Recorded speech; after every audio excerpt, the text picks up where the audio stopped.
Trump es como Morena y el PRI y el PAN era simulación y lo que veías en el sistema de ellos, ¿no?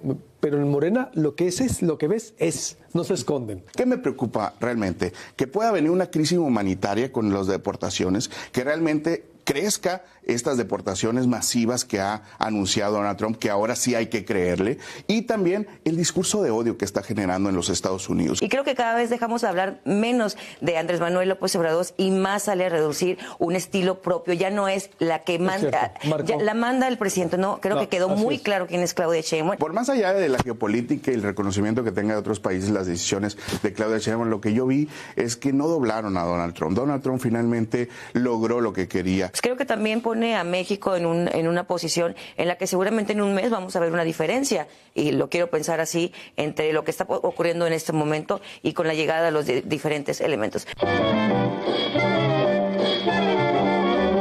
¿Qué pasó, Solecita? Bienvenida, buenos días. Muy buenos días, Luis, auditorio. Hola, muy bien. ¿Cómo estás, Alan? Muy bien, bienvenida, muchas gracias. Días. Saludo a todo tu auditorio. A ver, pues todavía ecos de lo que está pasando en México, Estados Unidos. Llegaron también los integrantes de la Guardia Nacional por acá. ¿Cómo están viendo, cómo se ve desde una visión sonora de cómo quedaría Sonora también en medio de todo esto? Sol Ángel Ochoa, ¿qué estás viendo tú en estas implicaciones? Bueno, Luis, yo creo que el tema de las negociaciones o el tema que tiene que ver con Estados Unidos, Trump, etcétera, se puede ver desde diferentes vertientes, ¿no? El tema de la relación comercial, el tema también de la política pública que se va a implementar en términos de migración y de seguridad pública, pero también en el tema mediático y de cómo quedan los liderazgos ante el mundo. Creo que la respuesta de Claudia Sheinbaum con esta llamada en la que logró, digamos, frenar los aranceles durante un mes con una política de mandar más elementos de la Guardia Nacional, pues fue muy bien vista a nivel internacional, pero no solamente esta negociación que se logró con una llamada telefónica, sino el hecho de la respuesta tan contundente y también muy diplomática que dio Claudia Sheinbaum al presidente Trump cuando acusó al gobierno de México de tener nexos con el crimen organizado. Ella lo negó tajantemente, pero además no solamente lo negó, sino que le hizo una radiografía de lo que sucede en el país, habló acerca de cómo en temas de seguridad han aumentado los elementos, han aumentado las detenciones en este gobierno a comparación de las de su antecesora, de personas que están vinculadas con el crimen organizado, han aumentado también la incautación de drogas en lo que va apenas de un año de su sexenio, bueno, es más de 100 días de su sexenio a comparación de todo lo que logró López Obrador. Entonces, no solamente eso, sino que le recordó también, digamos, al presidente del vecino país que muchos de los problemas que existen en el tema del consumo de drogas están en su país, ¿no? No es como que la droga llegue a Estados Unidos y de pronto se distribuya sola. Hay redes también de lavado de dinero, hay crisis del consumo de opioides que crearon las mismas farmacéuticas, y creo pues que Donald Trump no se fue liso en esto. Los mismos líderes internacionales de diferentes países de Latinoamérica, Europa, España, reconocieron la labor diplomática de Claudia Sheinbaum y la dejó, digamos, no solamente ya es el 80% de aprobación que tiene en México, sino que tuvo una aprobación, digamos, a nivel internacional y puso a México, digamos, como un país que sabe negociar y que no pone, digamos, en tela de juicio su soberanía, ¿no?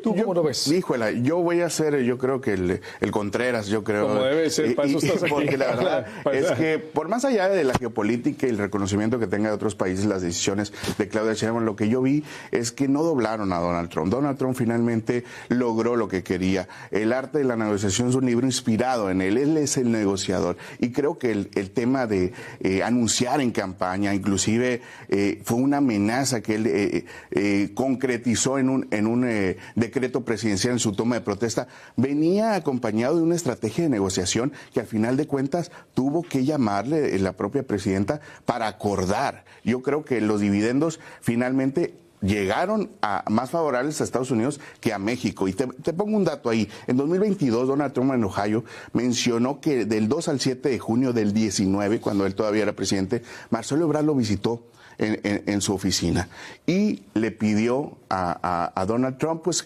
cancelar esa amenaza arancelaria que había en ese momento, y él dijo: necesito 25,000 soldados en la frontera gratis, le dijo.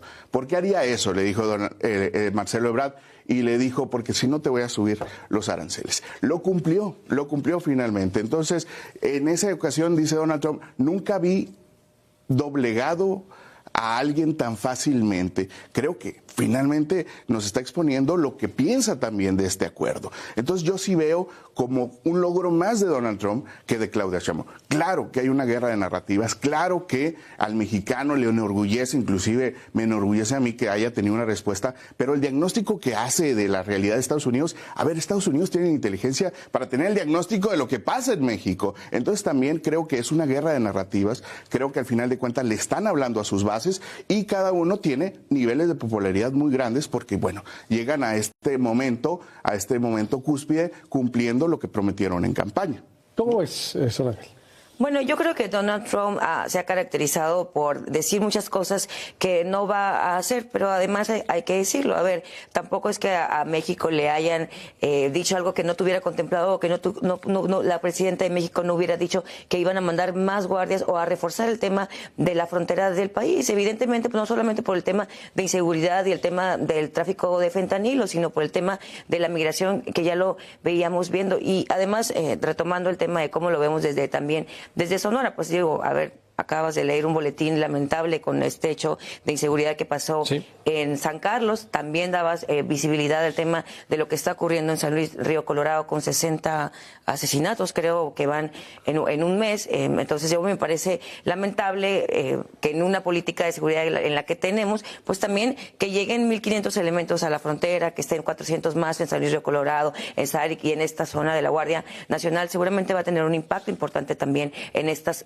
disputas que existen de los cárteles del crimen organizado por las plazas que tenemos aquí. El hecho de que que el presidente Trump, digámoslo así, haya dado un plazo de un mes para revisar nuevamente el tema arancelario, pues creo que también pone a México en una posición en la que seguramente en un mes vamos a ver una diferencia, y lo quiero pensar así, entre lo que está ocurriendo en este momento y con la llegada de los diferentes elementos. Trump no se va liso, Trump está hablándole a su base, que es a quienes votaron por ellos. Sabemos que, tira lo máximo tira 10 para conseguir 5. Claro, esa es una base de la negociación, pero también él, digamos, a nivel internacional queda como un socio comercial en quien no se puede confiar. Digo, si estás tratando de romper un tratado de libre comercio que te implica que no puedes subir aranceles, pues ¿dónde queda la seguridad de invertir en tu país o de negociar con un país como Estados Unidos, no? ¿Y en un mes crees que Trump va a cambiar de opinión? No, seguramente vamos a ver más soldados. En 10 días de gobierno logró lo que en su primer periodo en la Casa Blanca,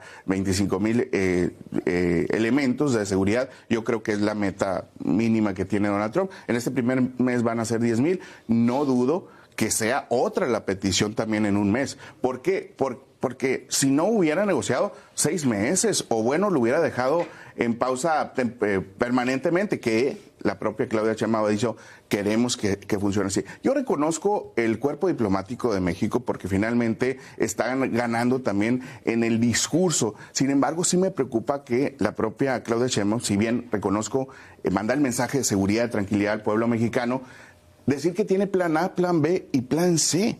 Entonces, sí hay una preocupación y una ocupación del gobierno federal ante lo que pueda suceder en el otro lado de la frontera. ¿Qué me preocupa realmente? Que pueda venir una crisis humanitaria con las deportaciones, que realmente crezca estas deportaciones masivas que ha anunciado Donald Trump, que ahora sí hay que creerle, y también el discurso de odio que está generando en los Estados Unidos. Creo que también está, encontronando a los latinos con los estadounidenses y sobre todo radicalizando el tema. El discurso de odio que maneja la base de Donald Trump creo que es peligroso inclusive para los Estados Unidos. Ahora, en México también, obviamente aquí en Sonora, por ser estado fronterizo, por supuesto que nos preocupan nuestros conciudadanos, nuestros familiares que están en Estados Unidos. Sin embargo, pues bueno, esperaríamos que aquel quédate en casa o en quédate en México que proponía el gobierno federal, hoy, bienvenido paisano, sea realmente una realidad y hay un apoyo integral del gobierno federal, ¿no? En Sonora, ¿cómo ves? A ver,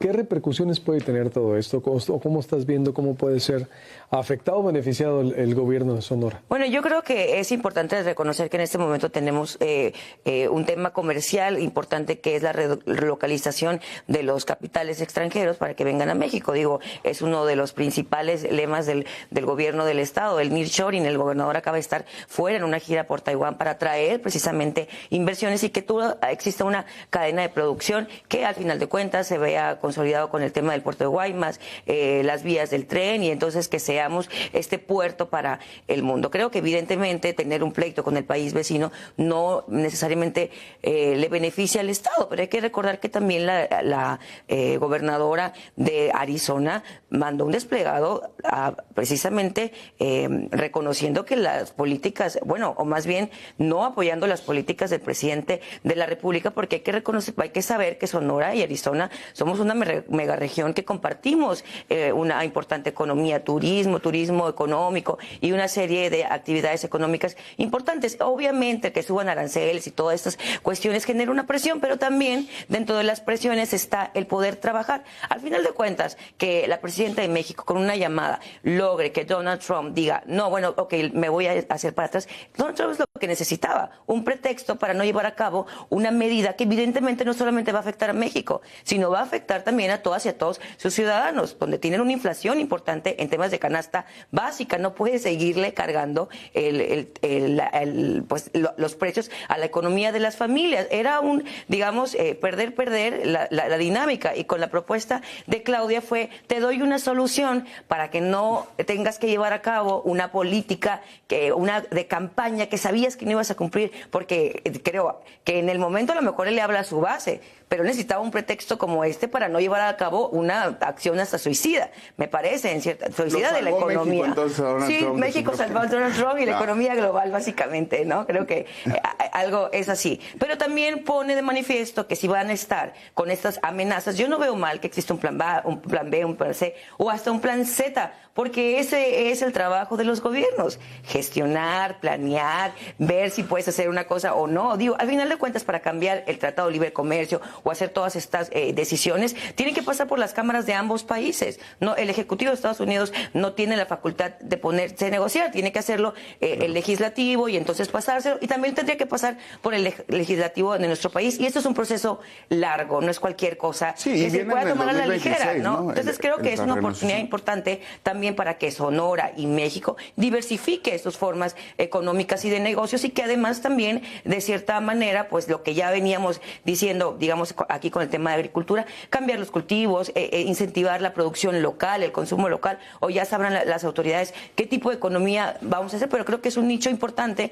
porque, aunque sea nuestro socio comercial más importante, también tenemos una economía muy importante en México que se debe de resaltar, ¿no? Entiendo la explicación de los expertos en economía que dicen que, bueno, que realmente el impuesto impactaría al consumidor. Sin embargo, si no afectara a México, si no paralizara la producción, e incluso si no tuvieran una repercusión directa en la economía mexicana, pues no hubieran acordado lo que acordaron. Yo creo que México salvó a México, no salvó a Estados Unidos de una crisis económica. Creo que quien sabe el tema económico y quien está actuando en función de es el gobierno de Donald Trump. Ahora, qué bueno que mencionas el tema del Tratado de Libre Comercio. Viene en la renegociación en el 2026, entonces está subiendo él la canasta para que finalmente, así como decías hace un rato, le está tirando a la luna para ganarse las estrellas. Donald Trump está haciendo su juego desde este momento para el 2026 poner las condiciones, y una de ellas es el tema de nearshoring, porque el nearshoring ha permitido que Sonora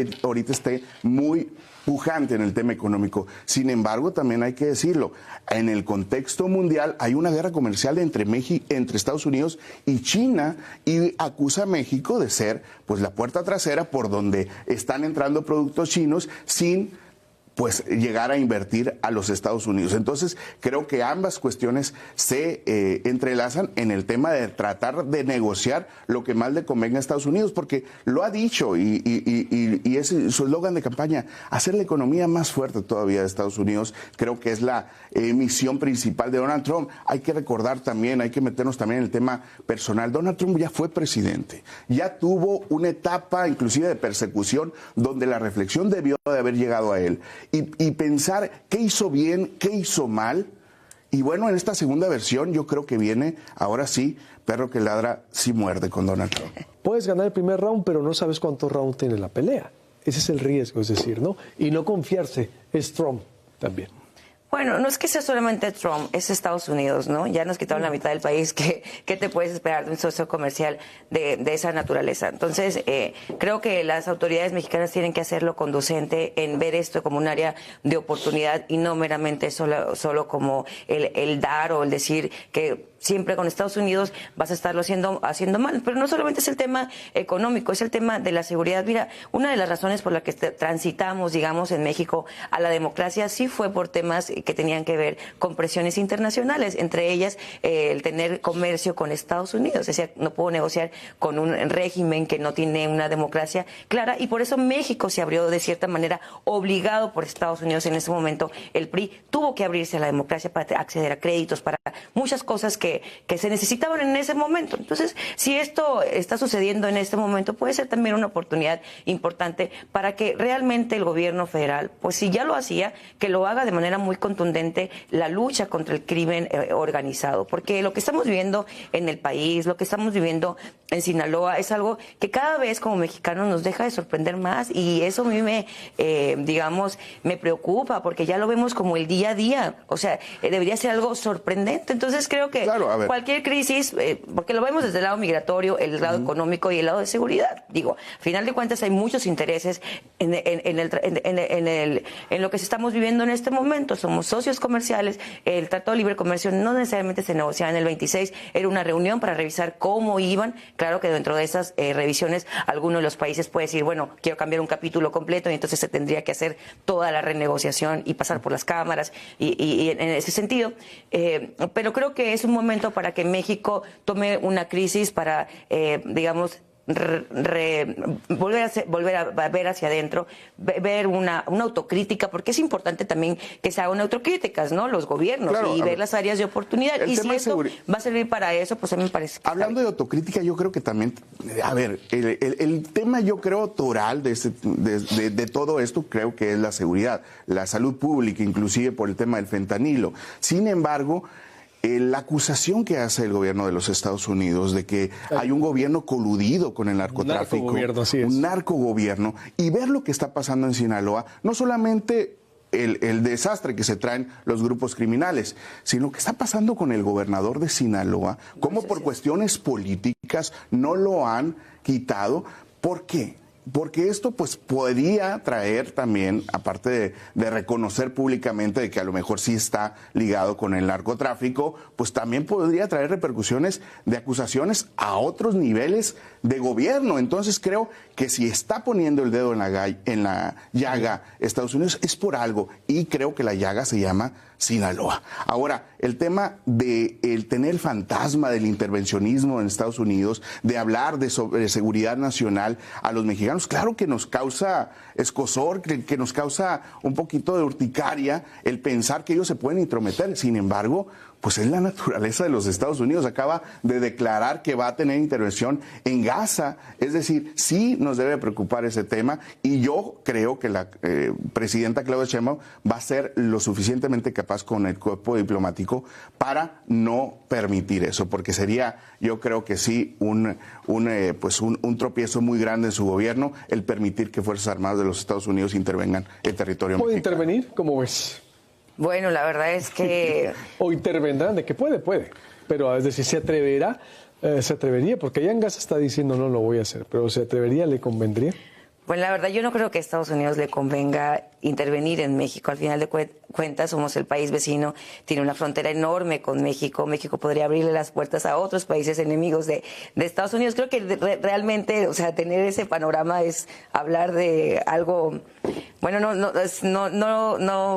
no lo veo como un panorama viable, porque no le conviene ni a México ni a Estados Unidos. México no podría permitirlo. Y para empezar, mucho menos Sonora, porque seríamos los primeros. Digo, tenemos una frontera enorme con Estados Unidos. No sé cómo nos iría a nosotros el hecho de declarar, a los cárteles como terroristas.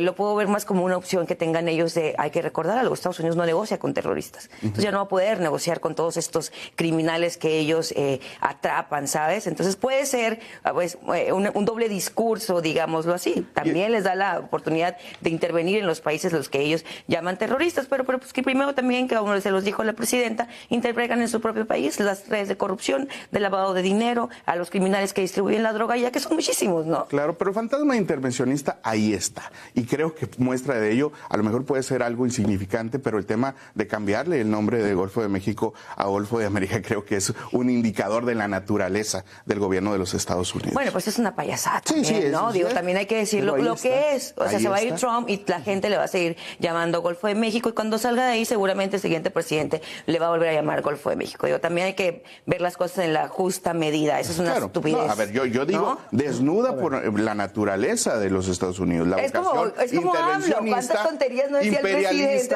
¿no? Perdón. De seguir avanzando en su territorio. Entonces, pero pudiera sonar como una payasada, pero lo es. O sea, lo que ves, Trump es como Morena. Y el PRI y el PAN era simulación. Y lo que veías en el sistema de ellos, ¿no? Pero en Morena lo que es lo que ves es. No se esconden. No hay forma ni nada. Pero son tonterías, ¿estás de acuerdo? Pero no, yo no, a ver, que funciona. No, habría que ver funciona que- para el yo público lo al que veo como hablas. tontería. Habría que ver es también qué hay simbología atrás, política, ¿no? Sola, Claro. a ver, es simbología política. Es decir, Bueno, le puedes decir una son payasada, símbolos, o Sí, le puedes decir que es una tontería, Sí, como yo pero lo es digo. una forma de decir, de Pero un tiene- gen A ver, autoritario, sí, sin claro, duda, y claro obvio. que podríamos adentrarnos más al Golfo de México y, bueno, reconocer que hay un yacimiento de petróleo muy grande también en esa zona. Entonces, el cambiar el nombre podría ser el primer paso Exacto. para tratar Si quisiera. de avanzar en ese. Pero bueno, nos desviamos un poquito del Conclusión, tema. no, es parte de lo mismo, ¿no? Conclusión. Yo creo que en México y Sonora, sobre todo, están preparados para recibir a los hermanos migrantes. Se habla de una cifra de 4,000 migrantes ya repatriados. Esperaría yo que esto no ocasione una crisis humanitaria, que tengamos nosotros que recurrir a otros mecanismos para frenar también esta mancha migratoria que viene de Centroamérica y Sudamérica. Creo que sería muy lamentable que el gobierno federal le hiciera el trabajo sucio a los Estados Unidos en tratar de reprendir a todos estos también pues personas, familias que vienen buscando pues un mejor futuro para ellos. Conclusión. Bueno, yo creo que es un momento importante para México de oportunidad. Creo que el liderazgo de Claudia Sheinbaum no solo se consolidó a nivel nacional, que ya tiene más del 80% de aprobación, sino que también se consolidó como una líder a nivel internacional. Y creo que cada vez dejamos de hablar menos de Andrés Manuel López Obrador y más sale a reducir un estilo propio. Ya no es la que manda, la manda el presidente. No, creo que quedó muy claro quién es Claudia Sheinbaum, lo cual a mí particularmente como mujer y como mexicana me da muchísimo gusto que al fin se le esté dando su lugar a la presidenta, porque creo que es una presidenta que tiene toda la voz completa, muy diplomática, muy buena para hablar, poner pautas, etcétera. Y creo que es una oportunidad para que salgamos adelante en temas de migración, que dicho sea de paso, el gobierno del Estado tiene un importante operativo de infraestructura y de elementos estatales, también el gobierno federal, y también para salir adelante en temas de seguridad y de economía. Dijiste un punto muy importante, y Serrano, no sé si quieres decir, pero es cierto, y ahí sí coincido completamente. Marca un estilo personal, marca un gobierno propio, sin duda, y marca una inteligencia y una diplomacia que no le vimos a López Obrador, porque López Obrador era más relajado, y no pasa nada. Así, no. A ver, y ella dijo no. El mismo Donald Trump dijo, me gusta mucho, le elogia mucho. Trump sabe muy bien, es un bully, quién va a tratar mal. A Peña Nieto lo hizo pedazos. En el 2017, nosotros, nadie nos contó, filtramos, documentamos la llamada con Dolly Esteves aquí en Proyecto Puente, lo hizo papilla. Balbuceó, lo trató muy mal porque sabía que era un presidente sin pueblo, no tenía popularidad. A Claudia Sheinbaum confirmó la llamada, la primera llamada la reconoció, dijo, no, a ver, fueron 45 minutos, me gusta mucho, confirmó todos los acuerdos a Canadá, trapeó con él, y la presidenta firme se planteó, ¿con qué? Con un gran equipo. Y con respeto, y con un gran equipo, un alero como lo tiene Marcelo Ebrard y Juan Ramón de la Fuente. Llegaron a una estrategia, les dio lugar con respeto, llegó y la presidenta no, ojo, porque no se a Milano, no se agachó, le estuvo contestando sutilmente, a ver, permíteme, primero las armas, no se vale, a ver, estás diciendo... Claro, a ver, le puso en su lugar. Y puso, López Obrador, yo no creo que le hubiera hecho eso porque no se les ponía así, no se les puso así. Bueno, sí les puso uno hasta que los gringos, pero el estilo de la presidenta lo marcó muy thatcheriano. Y además desnudó todo lo que es Estados thatcheriano, Unidos, ¿no? Acuérdate, Margaret Thatcher era eso, acuérdate, Margaret Thatcher se paraba en el Parlamento inglés. Los rusos le apoderaron la Dama de Hierro, The Iron Lady, que hay una película muy buena, se la recomiendo, con Meryl Streep, que se llama The Iron Lady, la llama Dama de Hierro. ¡Qué actuación! Hay un libro muy bueno de Margaret Thatcher también que se llama Las Memorias, que también se lo recomiendo mucho. Los dos lo he visto. Y yo veo así, un estilo firme, duro. Creo que ya totalmente deslindada de su antecesor, ¿no? Es decir, marca un antes y un después. Yo sí estoy de acuerdo de ahí. Duro cuando tiene que ser y afable cuando tiene que ser, pero firmeza. Y a mí me recordó mucho a la Thatcher de los 80s. Voy a hacer dos comentarios para cerrar, muy populares, yo creo. En el tema diplomático, creo que Claudia Sheinbaum superó a Andrés Manuel López Obrador, de calle se lo llevó. Tanto el cuerpo diplomático, el equipo de trabajo, como ella. Ahora, otro comentario impopular. En 10 días, Donald Trump logró lo que logró en un sexenio, en su periodo con Andrés Manuel López Obrador, que México pusiera gratis a soldados en la frontera y bajo la amenaza del muro ascenderario. Aunque también dijo que va a revisar lo de las armas, ¿no? Sí. Yo lo que veo, en serio, y a ver, los gobiernos tienen que negociar, o sea, los gobiernos tienen que negociar. Yo tengo la capacidad de acordar, pero es parte de una negociación donde llevaba el sartén por el mango Donald Trump. No, y la sigue llevando, pero se la sacó de la bolsa. A ver, si le dices tú, a ver, en un mes, espérate en un mes, ¿qué hacemos? En el arte de negociar, los que hemos enfrentado esas cosas es, a ver, se enfría, en un mes pueden pasar muchas cosas. Le sacó de la bolsa y dijo, espérate, dame un mes y nos vamos a poner de acuerdo. Y revisa las armas. Porque sí es cierto, el problema esto es en conjunto. El problema del narco y todo lo que estamos viendo aquí en México y allá, no se va a resolver si Estados Unidos no pone orden también a toda la bola de adictos que tiene allá. Y las loqueras y los tiroteos y todo lo que pasa en los gringos. De todos los criminales. Por supuesto, a ver, por favor, a ver, ellos se paran. No, es que detener el fentanilo. Pecho, ¿no? Oye, pues, ¿y por qué no lo detienes tú? ¿Y cuándo desactivas todo? A ver, si lo quisieran hacer, lo hacen. Oye, la red de distribución que hay en los Estados Unidos para que la droga llegue a la calle. Pues, y se hace tonto Trump y los demás, con todo respeto, pero a ver, él tiene un asesor, un amigo muy bueno que se llama Rudolph Giuliani. En los 80s fue ejemplo para combatir a las mafias italianas. A ver, el que puso orden en los 80s en Estados Unidos, en Nueva York, se llama Rudolph Giuliani, que después lo contrató incluso Ebrard, lo contrató López Obrador, Ebrard, para ordenar el centro. Al mismo tiempo en Italia, en el 85, se daba un juicio contra la Cosa Nostra en Palermo, Italia, en Sicilia, en donde procesaron también a jueces, a políticos que estaban con la mafia. Ese fue el caso también, bueno, fue después de cuando mataron a ¿cómo se llama? Giovanni Falcone, que mataron a Falcone, que combatió la mafia italiana, y cayeron como 200. Fue un maxi proceso. Al mismo tiempo, Rudolph Giuliani, que es descendiente italiano, estaba combatiendo la mafia italiana en Nueva York. Y de ahí nació la Comisión Antidrogas, es decir, fue fascinante cómo lo hizo. Ordenaron el negocio, porque tampoco fue de que se acabó. Claro que no. A ver, al contrario, a ver, ahora viene pues de acá. Aquí que lo ordenen porque urge. Pero es entre los dos. Es decir, esto se descompuso, claro, pero si el sistema gringo no entiende eso, no va a pasar nada, claro. va a seguir así. Por eso Las yo creo. Las afectaciones están de ambos lados. Claro, y los adictos y los narcos y claro, todo. Pero es que es más fácil echarle la culpa al gobierno de México que asumir tu responsabilidad, ¿no? O sea, y él le habla a su país, a sus bases. O sea, la culpa de todo lo que la hemos hecho mal nosotros la tiene México y jamás. Pero se llama Estado de Derecho, por eso. Si los dos países se propusieran en ordenar, se ordena. Por eso, a ver, esas dos historias que se dieron en los 80s, Italia lo ordenó. Ahorita Italia tiene un problema pues claro, a ver, la Cosa Nostra, la Camorra todavía sigue operando, vas a Nápoles, hay unos problemas muy grandes de droga. Claro, pero está ordenado y está de derecho. Ahorita ya el tema es migración. Giorgia Meloni, que le copió Trump a Giorgia Meloni, a la primera ministra, que es agarra a los inmigrantes, los está mandando a Albania y esta persona los está mandando a Guantánamo. Pero allá el narco, por lo menos, o sea, no en las matazones que hay como en México. Las hubo en los 80s. Giovanni Falcone, Porcelino, jueces que murieron. Hay mucha historia. A mí me encanta. He estudiado mucho el fenómeno. Pero por eso digo yo, a ver, Estado de Derecho, ambos países, Estados Unidos y México. Y por eso lo que hizo para mí Claudia Sheinbaum tiene mucho valor. Dijo, hey, órale, hay que poner las pilas, pero los dos países. Correcto. Gracias, Sol Ángel. Gracias, Alan. Comparta esta transmisión, con permiso, que pase excelente mañana. Suscríbase al canal de YouTube de Proyecto Puente de lunes a viernes de 7 a 9 de la mañana. En vivo usted nos puede escuchar en el canal de YouTube. Y vámonos ya al árbol de vida. Que Dios te bendiga, que Dios nos bendiga.